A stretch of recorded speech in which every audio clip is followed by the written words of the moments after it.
This is a question I dealt with in different ways in previous videos, and I didn't really want to go back into it. In light of recent events, however, I think a video that sums it all up can be useful and shed more light on these events. This video, then, will deal specifically with the question of anti-Zionism. What is it? Is it a form of bigotry and hate? And is it a form of anti-Semitism? I belong to the Israeli left and used my intellect to support and promote the peace process between Jews and Palestinians. There is, or used to be, a part of the Israeli left that believes that if we offer the Palestinians a fair peace deal, a two-state solution, they will agree to it, and peace will prevail. I shook off these notions long ago. It became obvious that the Palestinian culture does not recognize Jews as equal, does not believe that Jews have the right to sovereignty in the Jewish homeland, and will not accept any kind of two-state solution, even if the Jewish state was just 1 square mile in size. But I, like most of the Israeli left, believe that we could change Palestinian culture if we lock them in a peace process that will compel them to change, in order to advance. We believe that once the Palestinians have self-rule on part of the land designated for their future state, it would make them responsible for their future. Then, with the help of the international community, we will make them realize that if they want more land and more sovereignty, they must change their views on Jews, accept that we also have rights. Thus, gradually, as they become more and more sovereign, they will also become more and more peaceful, until we get to a two-state solution. Alas, I realized about 20 years ago that we will not get the support of the international community on this, because anti-Zionism runs rampant in it. The Western governments support the peace process, and most Western people want us to have peace, but many power centers in the West don't believe Israel has the right to exist, don't recognize the right of the Jewish nation to have a nation-state in its homeland. This is true mainly of Western academia, which is poisoning the waters that the peace process has to swim through in order to succeed. They regard any concession that Israel made in the peace process as a sign of weakness, a sign that we can be destroyed, and they are goading the Palestinians to keep going until they achieve it. And since these anti-Zionists control large parts of the Western academy, the Palestinians believe that all they have to do is wait until the entire West becomes anti-Zionist and supports them in their jihad to annihilate Israel and its Jewish inhabitants. Thus, the Palestinians have completely turned away from the peace process and present a wall-to-wall refusal to recognize the rights of the Jewish people. We are doomed to perpetual war, which in the last few months took the lives of tens of thousands of people. Why are the anti-Zionists like that? Why don't they recognize our humanity and our rights? Why don't they want us to have peace? And what role does anti-Semitism play in this? These are the questions I want to explore in this video. To answer these questions, however, we first need to ask, what is anti-Zionism? And what is anti-Semitism? And to answer what anti-Zionism is, we first need to ask, what is Zionism? The word Zionism comes from Zion, Zion, which is another name the Jews have for Jerusalem, and by extension, for the entire land of Israel. Put succinctly, Zionism is the belief that the Jewish nation, also known as the nation of Israel, has the right to a nation-state in its homeland of Israel. The roots of Zionism go all the way back to the 6th century BC, when the Jews were exiled from their country by the Babylonian Empire, but kept their national identity and kept praying to return to Zion. This exile, known as the First Exile, lasted only a few decades, so when the Jews were exiled for the second time, this time by the Roman Empire in the 2nd century AD, they thought that it will also be just a short exile. But then, something happened that turned the second exile into a long, torturous nightmare. What happened was that other nations adopted the God of the Jewish nation, decided he is their God as well, and that due to the rise of the two big monotheistic religions, Christianity and Islam. Unlike the Jewish religion, which defines itself as belonging to one nation, these religions regard themselves as universal, belonging to all nations, and so they spread across the globe, becoming much stronger than the Jews. Both religions agreed that the Jews were the first people to be chosen by God, but claimed that then God had forsaken the Jews, and chose them instead. Therefore, it was important for them to show that the Jews are a fallen nation, a nation that was damned by God. In other words, both religions had a theological need to keep the Jews in exile, to validate their claims for being the new chosen people. For the next 2 millennia, both the Christians and the Muslims fought for control over the land of Israel, while making sure that the Jews will not be allowed to return to it. Jews were usually allowed to immigrate to Israel as individuals, but not en masse, and so they remained an occupied minority in their homeland, while most of them remained in exile. They were allowed to maintain their religious identity, so they could be pointed at to show the miserable condition God has put them in, but not their national identity. The Muslims don't even recognize that the Jews are the same nation from the Bible, seeing them as people who just randomly chose the Jewish religion. The Christians did recognize that the Jews are a nation, the same nation from the Bible, but claim that it is a nation that has been doomed to wander for eternity. Both religions made sure to keep the Jews not just in exile, but also in a wretched condition, unable to get strong enough to fight back, and placed many restrictions and degrading rules upon them. Unfortunately for the Jews, these two religions took control over most of the world, making this situation permanent. The Jews, however, never forgot Zion. They were not allowed to manifest their national identity and aspirations, forced to accept the false identity that was thrust upon them, but they found ways to keep their national identity alive by creating many religious rituals that preserved it. For instance, any Jew from any community around the world had to pray every day, 3 times a day, a prayer called Amidah, which is a string of 18 prayers, among them prayers to return to their homeland, be whole again, and reconstitute their country. And so, every day, for 2,000 years, every Jew in the world, no matter where in the world, would remind themselves that they are one nation, that their homeland is Israel, and that one day they will return to it and be whole again. Thus, in all the years of exile, the Jews never felt whole, and were always acutely aware that they are unable to manifest and actualize their true identity. A Jewish community always referred to itself as an exile. The Jewish community in Poland did not call itself the Polish community, but the Polish exile. The Jewish community in Morocco did not call itself the Moroccan community but the Moroccan exile, and so forth. In this way, through many different rituals and customs, the Jews kept their national identity and the dream to return to Zion alive. The land of Israel, meanwhile, was left to rot. The Romans, who saw the kingdom of Judea as one of their major threats, wanted to erase its memory, so they made the land almost uninhabitable, and even changed its name. Instead of Judea, or Israel, the two names by which it was known for over a millennium, they called it Palestine, which is the name that the Greeks made up for it. Palestine, then, is a European, imperialist name, designed specifically to erase the indigenous people of the land. Palestine was not a country, but merely a province in the Roman Empire. It was scarcely populated, mainly by the few Jews and Samaritans who remained there, and was ruled by administrations that sat elsewhere. When the Arabs conquered the land in the 7th century, they made it a province of their empire, and kept its name, calling it Palestine. As Muslims do, they also started to colonize it, and to put heavy pressure on the local Jewish population, coercing it to convert to Islam.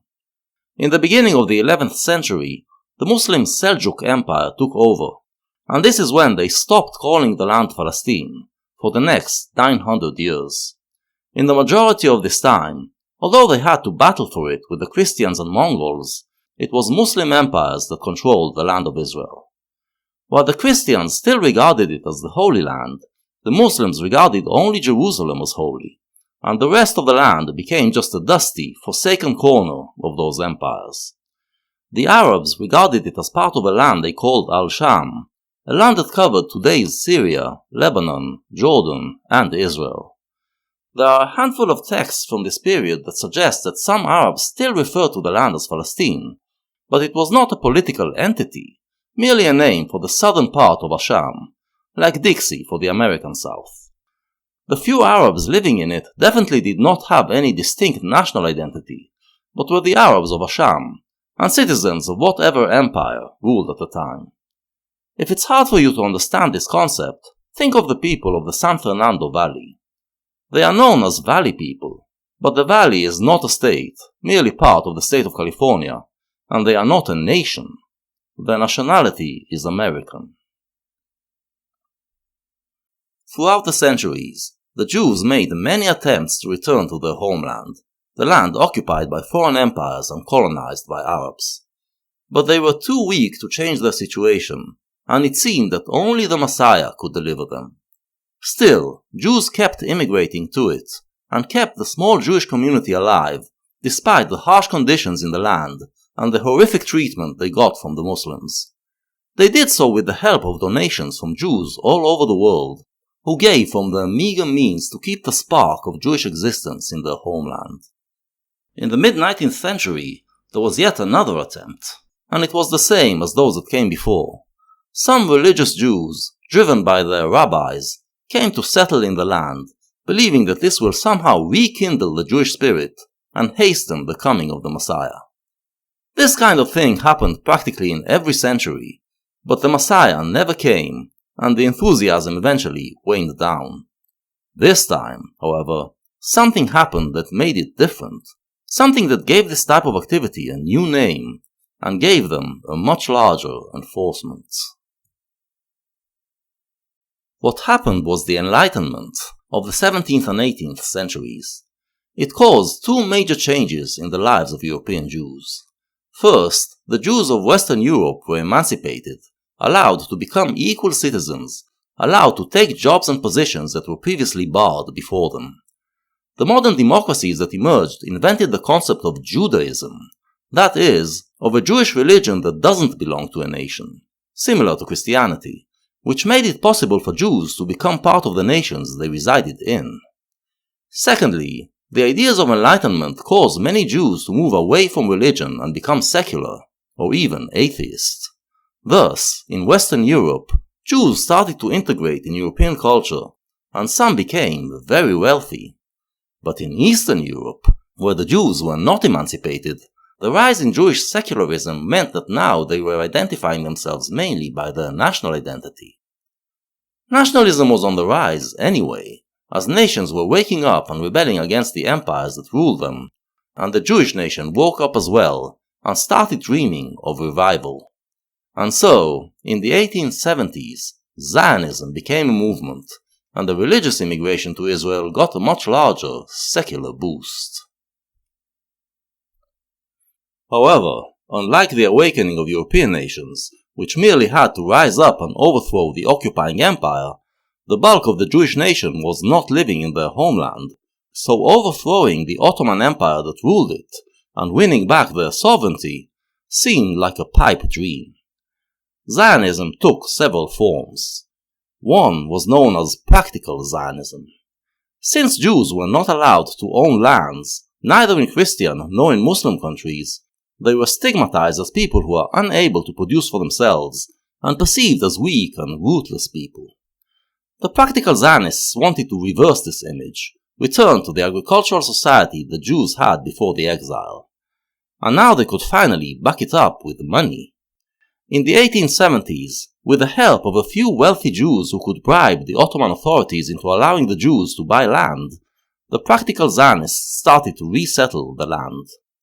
The land of Israel, back then, was made mainly of desert and marshland, and the few good spots, basically the places that were the Jewish population centers in biblical times, were now settled by the Arab colonizers.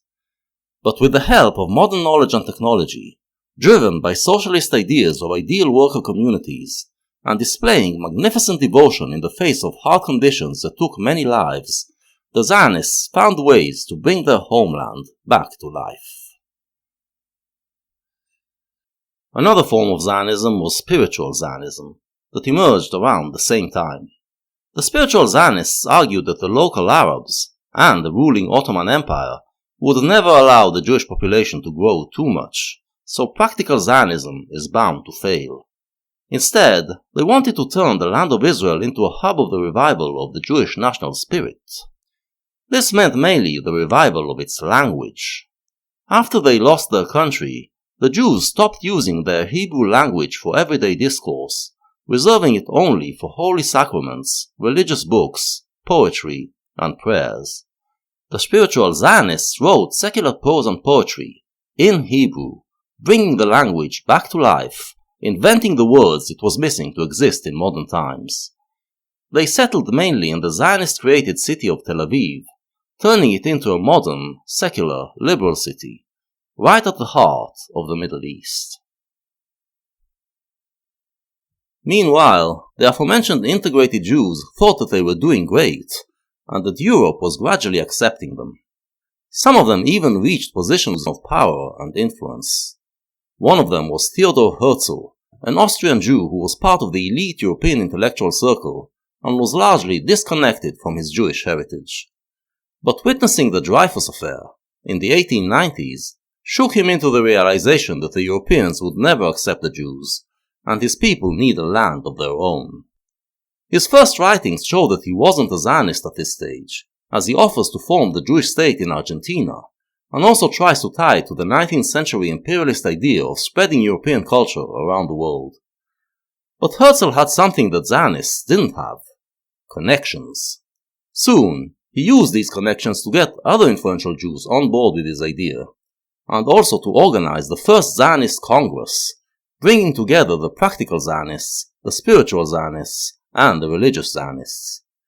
Once he met the Zionists, they smacked those European ideas out of his head, and taught him that Zionism had nothing to do with serving Western imperialism, but is an anti-imperialist movement, a movement of Jewish national revival in the homeland of Israel. This was the beginning of political Zionism, and, under the leadership of Herzl, it started to gain ground among world leaders. Zionism became not just a movement of national revival, but a movement of national liberation. It helped that the world, at the time, started to move away from imperialism and colonialism, realizing that they were wrong. With this came the realization that it is time, after almost 2,000 years, to right the historical wrong done to the Jews. After the British took the land of Israel from the Ottomans in World War I, the newly formed League of Nations, the body that preceded the UN, held discussions on the issue, finally declaring in 1922 that, quote, "Whereas recognition has thereby been given to the historical connection of the Jewish people with Palestine, and to the grounds for reconstituting their national home in that country, they are giving the British Empire a mandate over the land to facilitate this building of a Jewish national home." We see from this quote that the Western, Christian nations were fully aware that the Jews were a nation, the same nation as the one that was exiled from the land of Israel, and they have the right to reconstitute their national home in that land. The Jewish dream was about to come true. But we also see that the people writing the declaration, while trying to roll back imperialism, were still caught in the old imperialist language. Instead of calling it the land of Israel, or Judea, the names that its indigenous people called it, they used the European imperialist name Palestine. And so, Palestine was brought back from the grave, after 900 years, becoming the official name of the British Mandatory Area, and creating problems that are still with us, over 100 years later. The main problem was that while the Christian world changed its attitude towards the Jews, the Muslim world did not. They still regarded the Jews as people who need to be held down and degraded. The early years of the 20th century saw the first budding of a Palestinian consciousness. In the 19th century, many Westerners made pilgrimage to the Holy Land, referring to it as Palestine and to its inhabitants as Palestinians, and that, compounded by the Zionist focus on the land, affected the local Arabs. Some Arab intellectuals started to use the word Philistini as an adjective for anything from the land, including its people. Most of the Arab population, however, rejected the name Palestine, which they regarded, rightfully, as an imperialist name, and considered themselves part of Asham. In 1920, when the League of Nations made the initial decision about giving the land back to the Jews, the Arabs held a rally against it in Jerusalem, a rally that, as usual, led to a pogrom in which they murdered and raped Jews while looting and vandalizing their property, under the slogan, "This is our land and the Jews are our dogs." This slogan is the quintessence of the Arab attitude, bringing together imperialism, Muslim supremacy, and antisemitism. The land of Israel is less than 5% of Asham, but they were not willing to give up even on that, especially not for the Jews. This was their mindset then, and sadly, it is still the mindset that they have now. With this attitude, they could not accept the reality of the British Mandate. The Mandate Charter stated that nothing should be done that might prejudice the civil and religious rights of existing non-Jewish communities in Palestine, ensuring that they will have equal rights, but they couldn't accept a situation where they would be equal to the Jews. They refused to acknowledge that they had done wrong to the Jews by occupying and colonizing their land. Instead, they turned to violence. From 1920 to this day, we Jews have to live behind walls to protect ourselves from Arab terrorism. The Brits, who diplomatically needed the support of Arab countries, gave in to the Arab violence and reneged on the mandate they were given. Instead of helping the Jews form their national home, they once again denied them the right to immigrate to the land, just as Europe was becoming unsafe for them again. Millions of Jews could have been saved if it wasn't for Arab imperialism and the British surrender to it. The Zionists, meanwhile, were compelled to cooperate with Britain to defeat the Nazis, but after World War II, they started to regard it, rightfully, as yet another foreign empire occupying the Jewish homeland, and to fight against it. Eventually, Britain gave up on the whole thing and decided to return the mandate to the newly formed UN. In November 1947, the UN General Assembly voted to divide the land between the Jews and Arabs, giving the Jews a slightly bigger part, but a part that was mostly desert land. The UN Security Council still had to vote to make this map official, but it never came to a vote, because the Arabs rejected even this plan.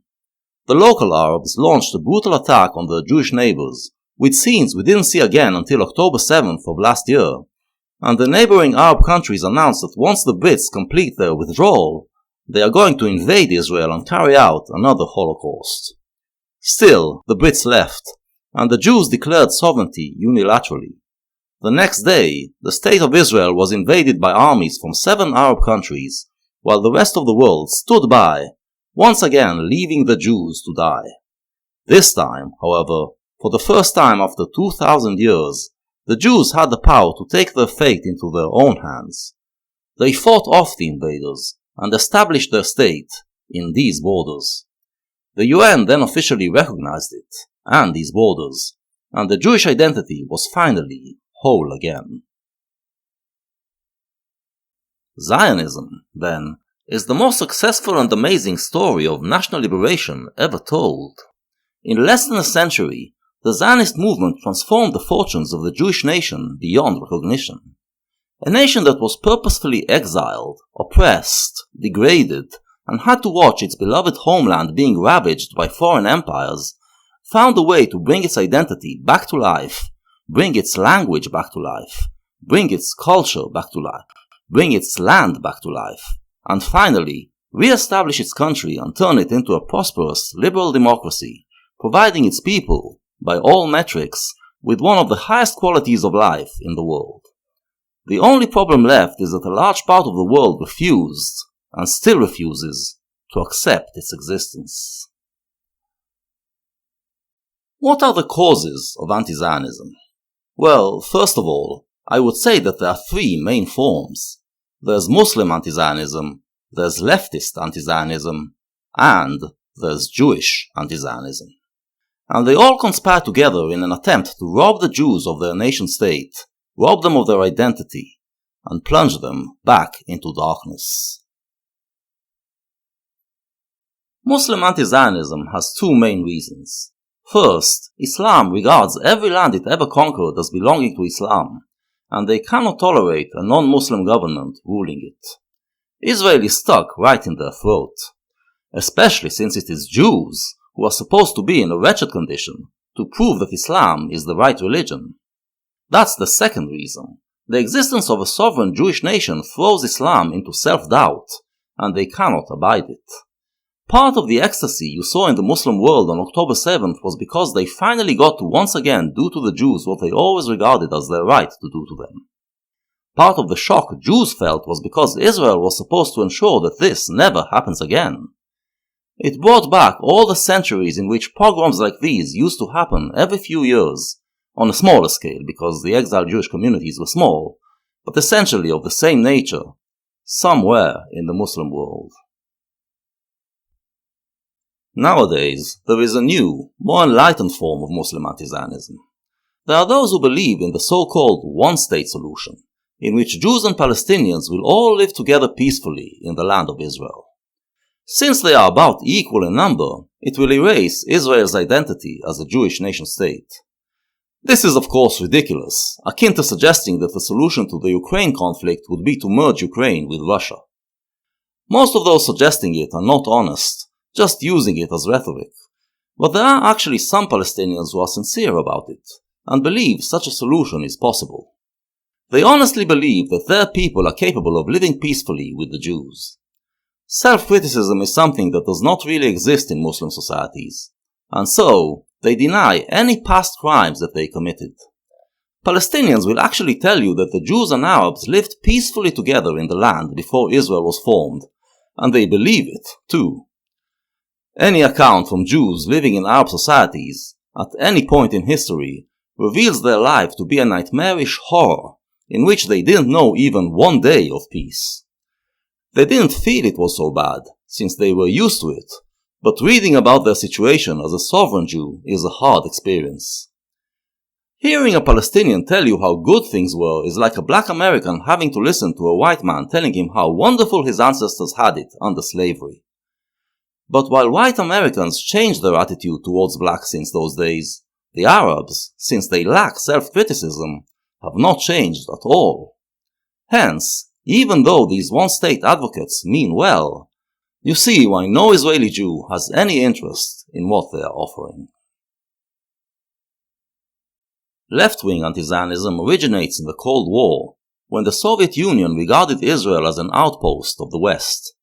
The Arab world, at the time, was ruled by socialist dictators, and the Soviets allied with them, believing the destruction of Israel could be a blow to the free world. In the end, it was Israel that played a big part in bringing down the Soviet Union. But meanwhile, in Western academia, other toxic ideologies began to sprout. One of them is anti-nationalism. After the two world wars, many Westerners blamed nationalism for the catastrophe that befell Europe. They failed to distinguish between imperialist nationalism, that believes our nation is better than other nations and should thus impose itself on them, and a nationalism that is just about being a sovereign nation in its own nation-state. The anti-nationalists believe that they represent the voice of democracy and freedom, but they actually represent the opposite. Without a nation-state, there could be no democracy, because the society lacks the shared identity that allows it to remain one despite cultural and political differences. But the anti-nationalists believe they know better.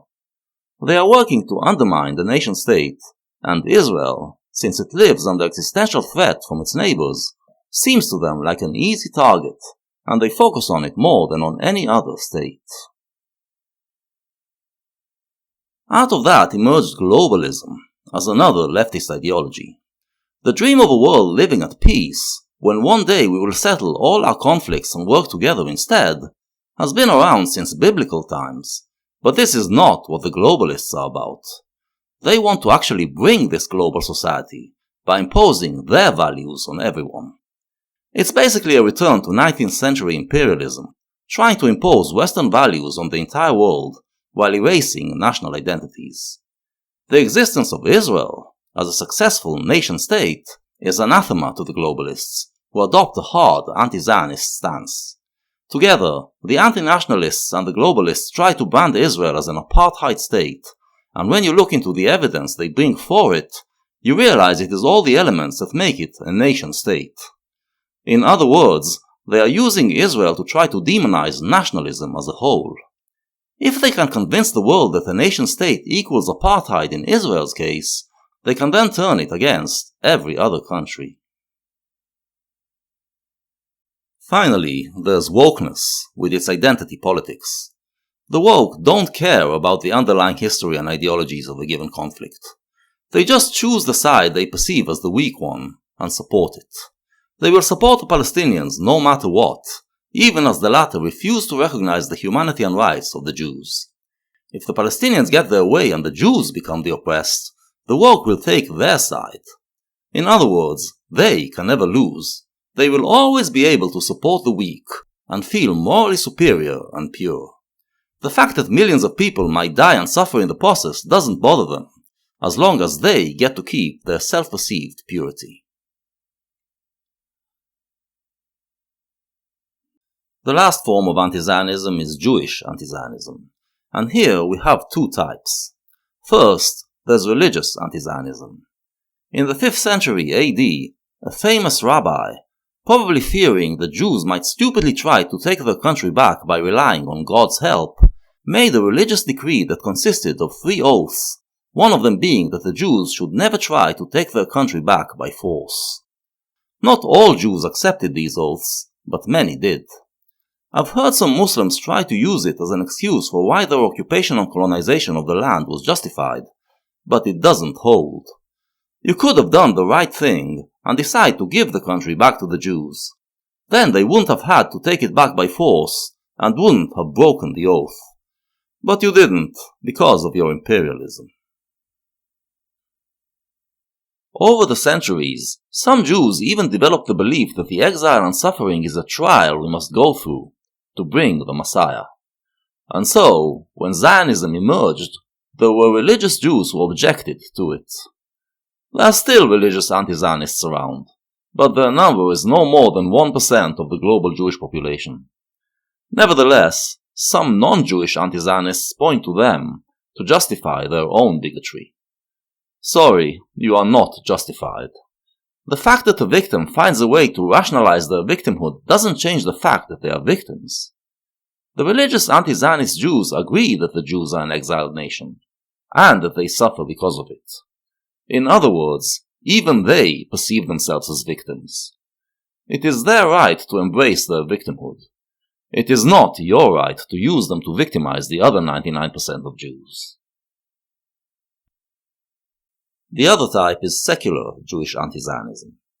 Before we get to that, though, a word about diaspora Jews.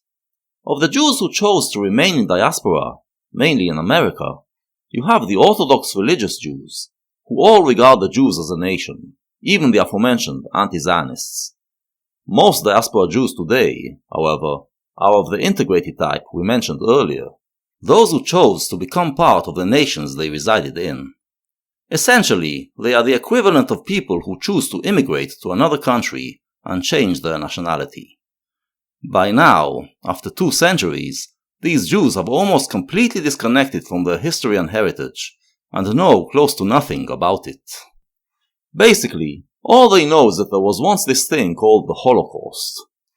Some of these Jews have also created a new form of Jewish religion, Reform Judaism, which attempted to clean itself up from the national elements, be more like Christianity.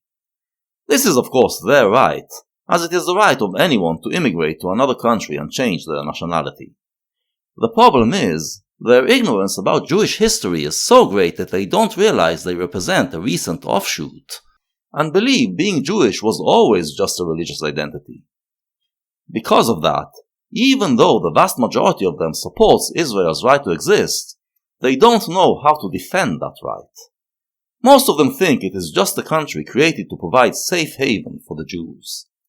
And since these are the Jews most people encounter, they get the wrong picture about Zionism. The regular non-Jew thinks Zionists are people of one religion who suddenly decided they were also a nation.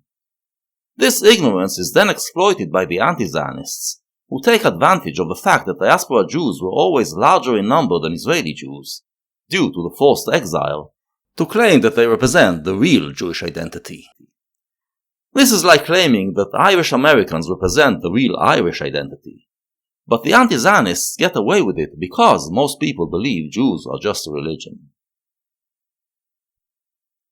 I'm sure many Reformed Jewish Americans would protest my equating them to Irish Americans, and claim that their identity, being religious in nature, is more durable. This may be true, but they are essentially the same. When an Irish family immigrates to America, they still maintain some Irish characteristics for several generations, until they fully assimilate. Similarly, both secular Jews and Reformed Jews who live in diaspora don't last for more than a few generations before they fully assimilate. The main reason why the Jewish American identity is a little more durable is that, without even knowing it, they actually do keep their national Jewish identity alive, by maintaining some of the customs meant to preserve it. For instance, most of them keep the ritual of bris, the Jewish rite of circumcision, not realizing that this is a ritual meant to mark the covenant between Abraham and God that says that his offspring will become a nation, and their land shall be Israel. In other words, bris is an ancient form of granting citizenship, and anyone who undergoes this ritual becomes a citizen of the Jewish nation. Even so, the integrated diaspora Jews are dwindling in number. Their identity is designed to eventually erase itself. Today, the number of the Jews living in Israel is about the same as those in diaspora, and the vast majority of Jewish babies being born in the world are now born in Israel. In a generation or two, there will be a clear majority for the Israeli-based Jews, but for now, the large number of diaspora Jews is allowing the anti-Zionist bigots to claim that they are the real Jews, and their ignorance prevents them from countering it. On these ignorant grounds, a foul abomination has grown. Some of these integrated Jews, especially those who have gone atheist and have no content to fill their Jewish identity with, have adopted the idea of globalism and work to undermine the nation-state in their country. Furthermore, they believe that being Jewish makes them more advanced on that front than anyone else. They embrace the identity of the wandering Jew, the one who doesn't have a homeland, as if it is a good thing, and think the rest of the world should be like that as well. The existence of nationalist Jews therefore harms their sense of superiority and drives them mad. Most of them react by simply distancing themselves from Israel, but some adopt an active anti-Zionist stance and are virtually the most rabid anti-Zionists out there. The existence of Israel destroys their own self-image, and they just cannot stand it and are frothing at the mouth with their hatred of it. These secular Jewish anti-Zionists are, again, a very small minority. Perhaps 1% of all Jews, perhaps a bit more. But some of them hold influential positions.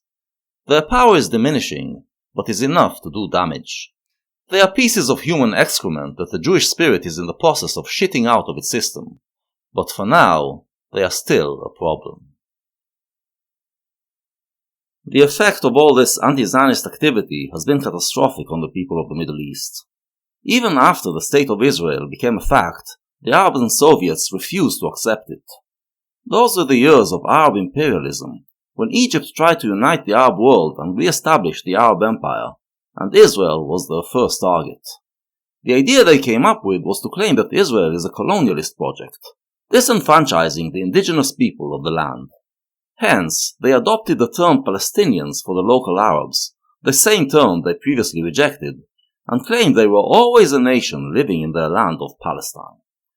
The Palestinian Liberation Organization was formed in 1964, and its founding charter announces that we, the Palestinian Arab people, who face the forces of evil, injustice and aggression, against whom the forces of international Zionism and colonialism conspired and worked to dispossess it from its homeland to realize its freedom and dignity, and was determined to amass its forces and mobilize its efforts and capabilities in order to continue its struggle and to move forward on the path of holy war until complete and final victory has been attained.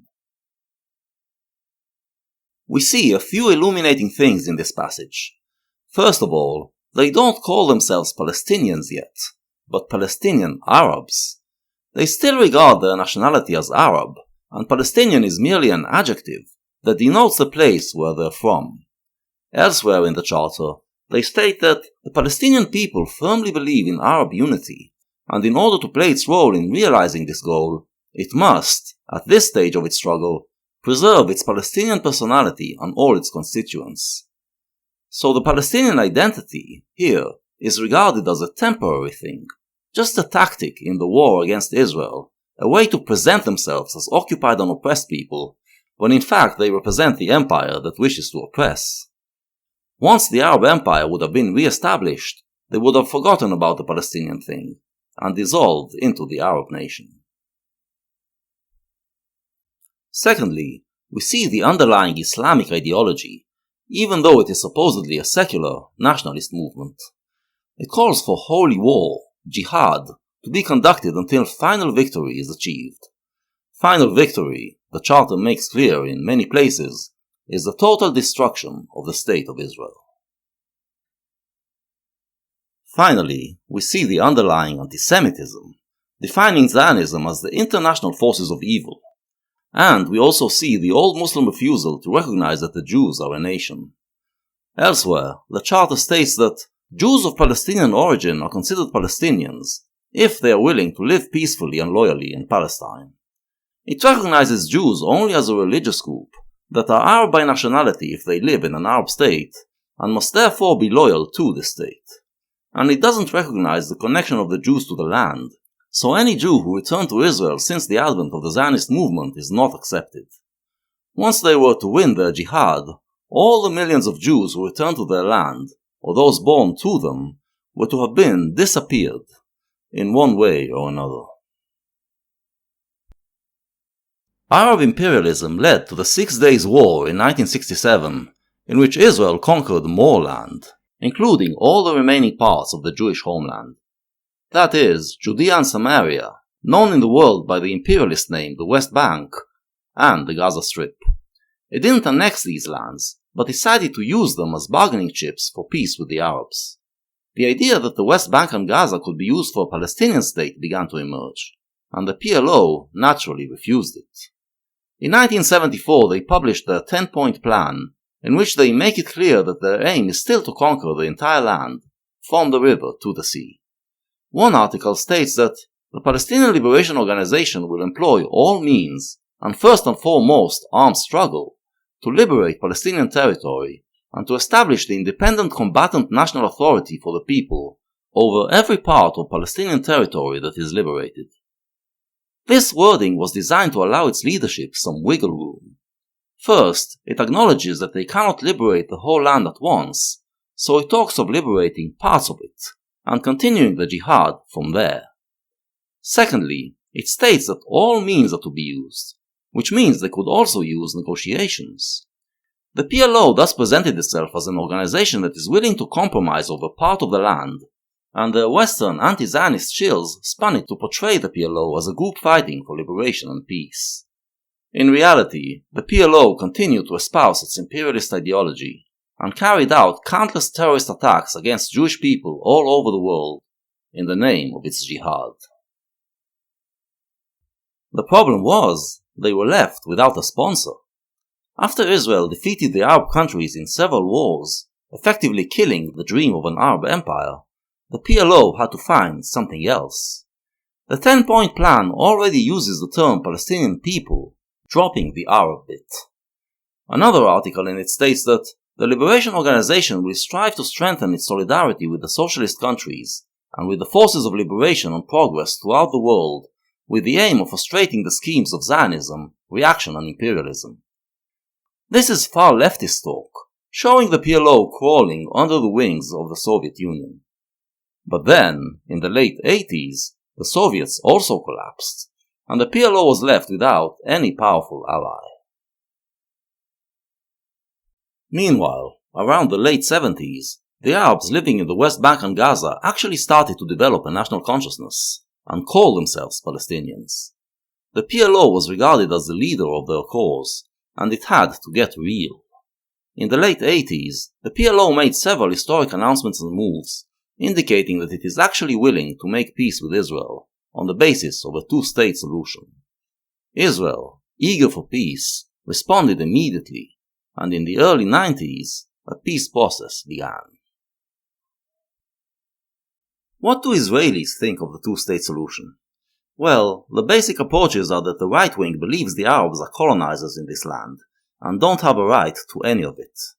The Jews are the only people indigenous to the land, and it should belong to them.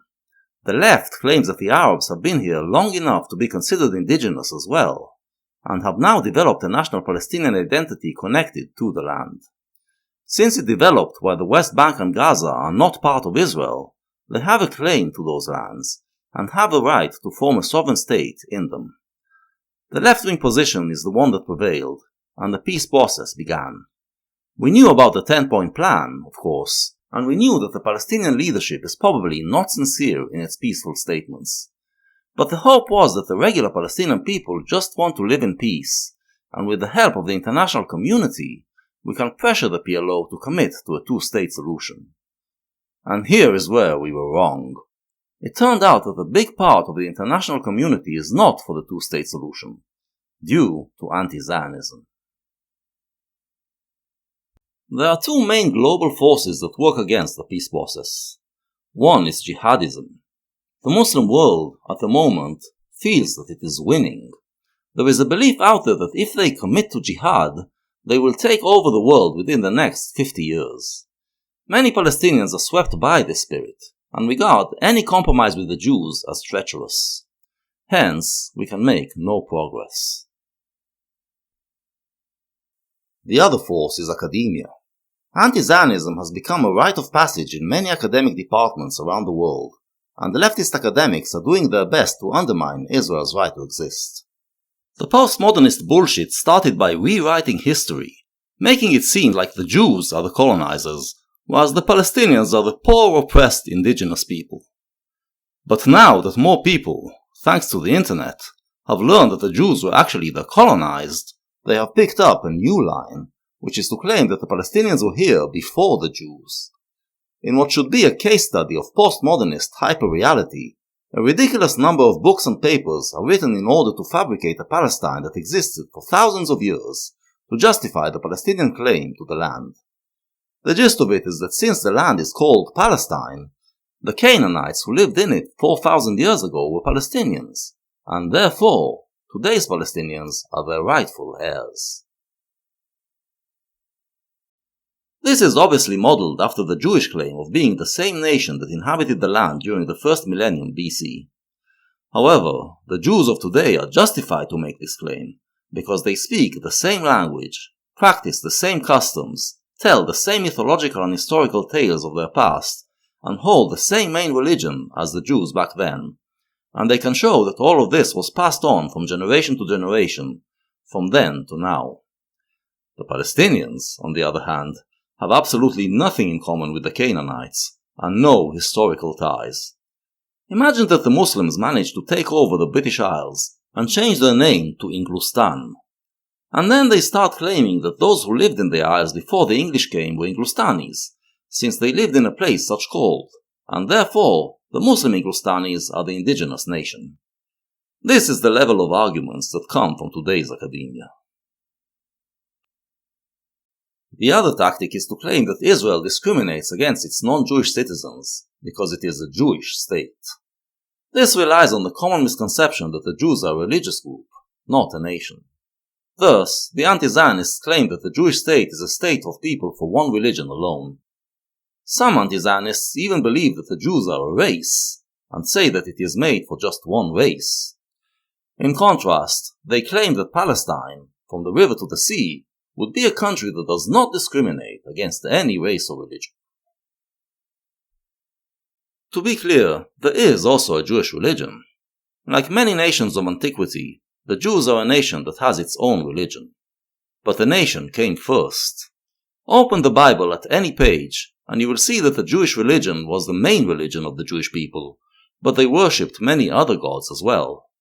Only in exile did the religion become the main identity. But now we are back to our full identity, where nationality comes first. If I convert to Christianity, while continuing to live in Israel, I will still be a Jew. About 5% of Israeli Jews are Christian by faith. I even know a few Jews who are Muslim by faith, who immigrated to Israel from Muslim countries like Azerbaijan and Uzbekistan. Jews can come in any race or religion, and Israeli law does not discriminate against anyone, including the non-Jewish minorities. In contrast, almost all Arab states have a state religion, Muslim, and they heavily oppress the non-Muslim minorities, especially the Jews. There is no reason to believe Palestine would be any better. There are actually many reasons to believe it would be worse. The upshot of all this anti-Zionist activity is that the Palestinians now believe that Israel's existence is an injustice against them, and also that destroying it is just a matter of time, so they are not willing to compromise. The 90s hopes for peace have evaporated. The Gaza government of Hamas is a jihadi government that openly calls for the annihilation of Israel and its Jewish citizens. The West Bank government of Fatah talks of a two-state solution, but refuses to recognize Israel as a nation-state of the Jews. What that's worth we are seeing in Ukraine, where the Russians say that they do indeed recognize Ukraine as a country, but only as long as it is Russian and not Ukrainian. In short, no Palestinian government recognizes the basic rights of Jews, and we have no partner for peace. And don't make the mistake of thinking it's only the governments. Both Palestinian governments reflect the will of their people. To summarize, anti-Zionism is one of the vilest, most sinister forms of bigotry that ever existed. It denies the basic rights of people who have suffered throughout history and wants to return them to that state of suffering. It unscrupulously uses any means necessary to achieve its aims, and it is responsible for a lot of bloodshed.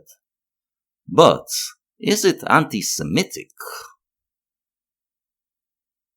According to many people, the answer is obviously yes. Antisemitism is bigotry towards Jewish people, and anti-Zionism definitely falls under this definition. But I hold to a narrower definition of antisemitism, because antisemitism is a unique form of bigotry, and I don't want to lose sight of that by defining it too broadly. Most forms of bigotry against a group of people regard that group as either inferior or uncivilized. Antisemitism is unique in that it does not regard the Jews as inferior or uncivilized, but as evil. Not just evil, but the root of evil, the people responsible for all the ills of society. This is what makes antisemitism more dangerous than any other form of bigotry, because it actually wants to eliminate all the members of the hated group.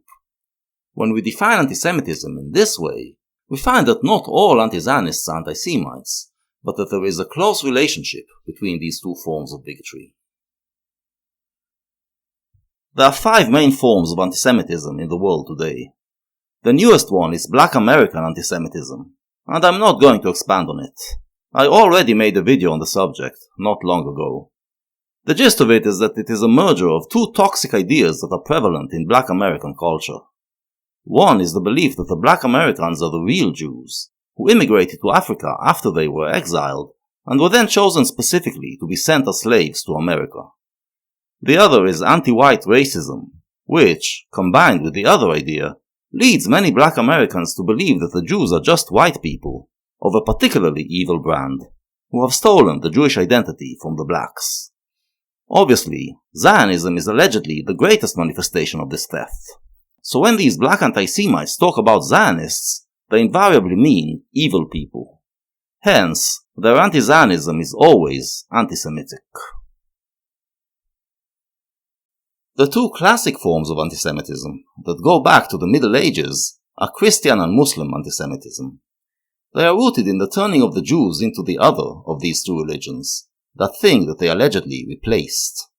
The Jews were blamed for not accepting the new gospel, which made them cursed forever. They were portrayed as demonic creatures, emissaries of the devil, and accused of being a corrupting force. On the other hand, both religions said that they should be tolerated, albeit kept in a degraded condition. They were also educated and industrious people, so rulers liked having them around. Thus, they were hated and demonized, but protected by the rulers, which made them even more hated. Every once in a while, the rulers had to let out some steam and allow their people to carry out pogroms against the Jews. And sometimes, when things got bad and the Jews were scapegoated for it, the entire community would be expelled and had to find another home. The Muslim world is still like that, and its antisemitism blends with its anti-Zionism to the point where it's hard to tell where one ends and the other begins. The original Hamas Charter, for instance, states that Zionism relies greatly in its infiltration and espionage operations on the secret organizations it gave rise to, such as the Freemasons, the Rotary and Lions Clubs, and other sabotage groups. All these organizations, whether secret or open, work in the interest of Zionism and according to its instructions. They aim at undermining societies, destroying values, corrupting consciences, deteriorating character, and annihilating Islam. It is behind the drug trade and alcoholism in all its kinds so as to facilitate its control and expansion. There are many such statements in the Charter, and they show that Zionism is just a new name used to describe the Jews as evil, as Islam always did. Meanwhile, since World War II, the Christian world has actually made many meaningful and effective steps to rid itself of its antisemitism, and things have become unrecognizably better for Jews. Nonetheless, the old beliefs and stereotypes still linger in the darkness, and the anti-Zionists make use of them. The readiness of Western people to believe the lies told about the state of Israel comes from all those centuries of antisemitism, still embedded in the Christian subconscious. You don't get rid of bigotry so quickly. This positive change started, as we recall, in 19th century Europe, when Jews were emancipated and started to integrate. But this brought about the rise of two other forms of antisemitism, namely right-wing and left-wing antisemitism. They both originate from the same place. The modern age was about creating a perfect society, and mid-19th century Europe believed it is on the sure path to get there. When the perfect society failed to emerge, they started to look for the ones messing up the works, and the old anti-Semitic stereotypes re-emerged. The right was about creating a perfect nation-state, and regarded the Jews as strangers who don't belong to the nation, and are secretly colluding with international forces against it. In short, as those who are behind communism. The left was about creating the socialist utopia, and regarded the Jews as those who are destroying it due to their greed. In short, as those who are behind capitalism. Both describe the Jews as a group that secretly has a lot of power over governments and other power centers, and is plotting against the societies they are in. If you follow this rationale to its logical conclusion, you'll find that it leads to the belief that in order to have a perfect society, the Jews must be eliminated. This led directly to the genocide of Jews in World War II. After the war, Western countries worked to cleanse themselves from these ideas, but they kept festering in the dark, and the internet brought them back. Right-wing antisemitism is basically the same as it was. The Jews are accused of inventing and spreading anti-nationalism, globalism, and identity politics, with the sole purpose of destroying the Western nations from within. They are also portrayed, again, as controlling all the governments and power centers from behind the scenes, and these right-wingers often use the term Zionists to refer to the Jews who are doing the controlling. Israel is seen as using its power to help this process, and is hated for this reason. But the right-wing anti-Semites are not particularly anti-Zionists. They don't object to Israel's existence. They object to the existence of Jews. Contemporary left-wing antisemitism, on the other hand, comes directly as the result of anti-Zionism. In their attempt to undermine Israel's legitimacy, the left-wing anti-Zionists are busy demonizing it. Basically, they take all the lies told by the Arabs and reformulate them to give them academic cachet, or just create lies of their own.